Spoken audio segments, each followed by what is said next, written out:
서울의 아침은 여전히 무겁게 시작되었다. 고층 빌딩 사이로 햇살이 희미하게 스며들었지만 거리에는 사람들의 한숨 소리가 가득했다. 뉴스 속보에서는 어제보다 더 오른 집값과 치솟는 환율, 늘어나는 소득 격차가 연달아 보도되고 있었다.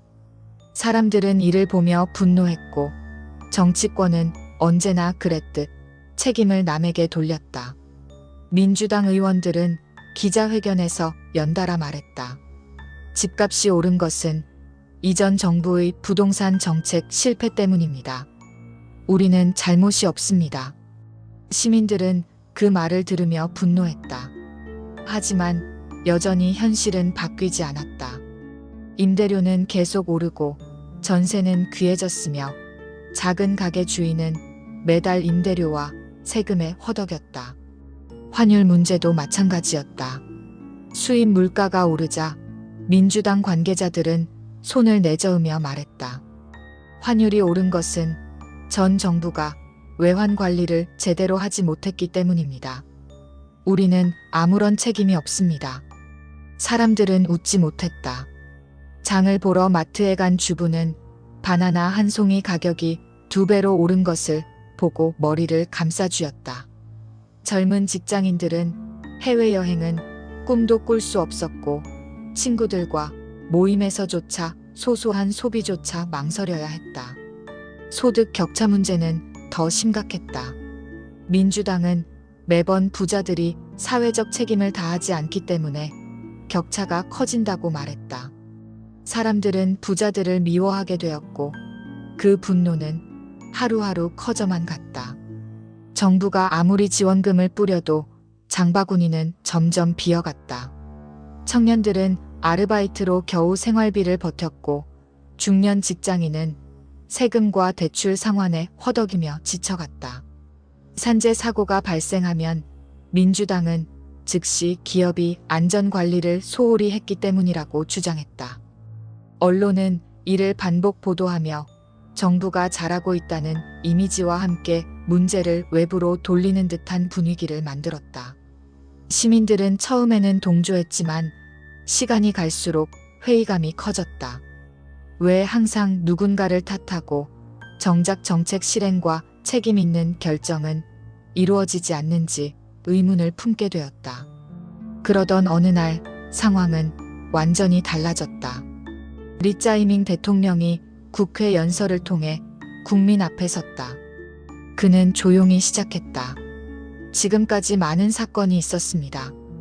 집값 상승, 환율 급등, 소득 격차, 산재 사고 모두 우리 사회가 직면한 문제입니다. 하지만 이제 더 이상 남 탓만 해서는 안 됩니다. 그동안 누구를 비난하며 책임을 돌렸습니까?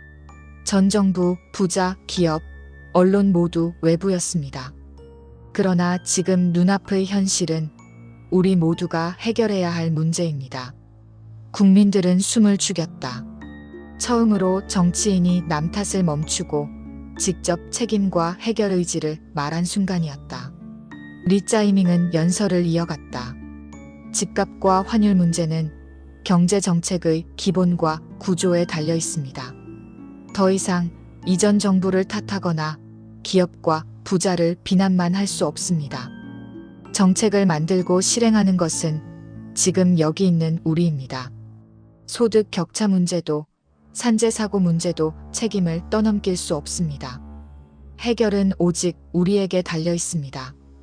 언론은 이 연설을 앞다퉈 보도했다. 민주당 내부에서도 당황한 기색이 역력했다. 그동안 자신들이 해온 남 탓이 무색하게 국민의 분노와 기대가 리짜이밍에게 집중되기 시작했다. 이제 화살은 다른 곳이 아닌 바로 정책을 실행하는 현재 권력 리짜이밍에게 돌아가고 있었다. 며칠 후 시민들의 거리 시위가 시작되었다. 집값과 환율, 소득 격차, 산재 문제 해결을 요구하는 목소리가 하나로 모였다. 그러나 이번에는 민주당 의원들의 남 탓이 아니라 리짜이밍과 그의 정책이 직접적인 대상이 되었다. 사람들은 더 이상 외부를 탓하지 않았다. 모두가 체감하는 현실과 삶의 어려움이 그 중심에 있었다. 리짜이밍은 곧 결단을 내려야 했다. 연설과 기자회견만으로는 부족했다.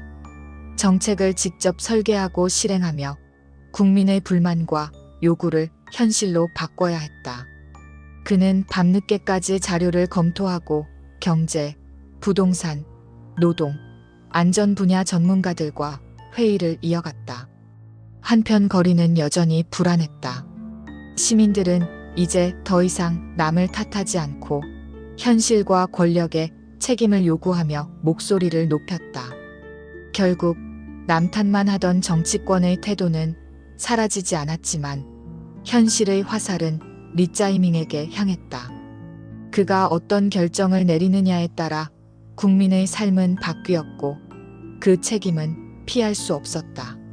사람들은 이제 정치인이 아닌 정책과 실행을 보고 평가하려 했고 더 이상 외부 요인의 책임을 떠넘기는 말에 귀를 기울이지 않았다. 서울의 하늘은 여전히 흐렸지만 사람들은 전과 달리 현실을 직시하며 움직이기 시작했다. 남 탓만 하는 시대는 끝났다. 이제 화살은 바로 권력과 정책 결정자에게 향했고 리짜이밍은 그 중심에 서 있었다.